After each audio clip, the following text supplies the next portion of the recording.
జంతువులు కూడా తలదించుకునే ఘటన ఇది. మృగాలకు బట్టలేస్తే ఇలాగే ఉంటాయేమో. హైదరాబాద్లో సంచలనాత్మక ఘటన చోటు చేసుకుంది.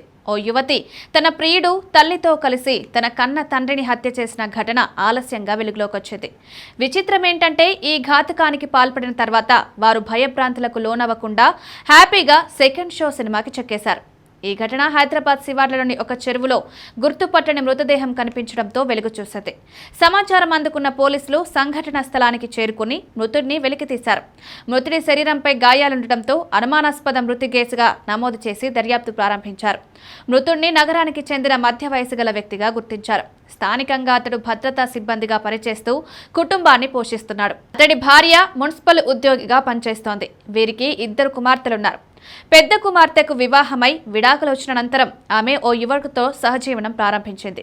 తండ్రి దీనికి తీవ్రంగా వ్యతిరేకించాడు. ఈ కారణంగా కుటుంబంలో తరచూ గొడవలు చోటు చేసుకున్నాయి. ఒక దశలో కూతురు తల్లి కలిసి అతని హత్య చేసే నిర్ణయానికి వచ్చారు. ప్లాన్ ప్రకారం నిద్రమాత్రలు కలిపిన మద్యం అతనికి ఇచ్చారు. ఈ నిద్రమత్తులో ఉన్న సమయంలో తల్లి కూతురి ప్రియుడు కలిసి అతడి శ్వాసను ఆపి హత్య చేశారు. హత్యానంతరం ఎలాంటి భావోద్వేగం లేకుండా వీరు సెకండ్ షో సినిమాకు వెళ్లినట్లు తెలుస్తోంది. తర్వాత మృతదేహాన్ని క్యాబ్లో తరలించి చెరువులో పడేశారు. ఇదంతా చాకచక్యంగా జరిగిన మృతదేహం కనిపించి స్థానికులు పోలీసులకు సమాచారం ఇవ్వడంతో అసలు విషయం వెలుగులోకొచ్చింది. పోలీసులు కేసు నమోదు చేసి నిందితులైన కుమార్తె, ఆమె ప్రియుడు, తల్లిని అరెస్ట్ చేసి రిమాండ్కు తరలించారు.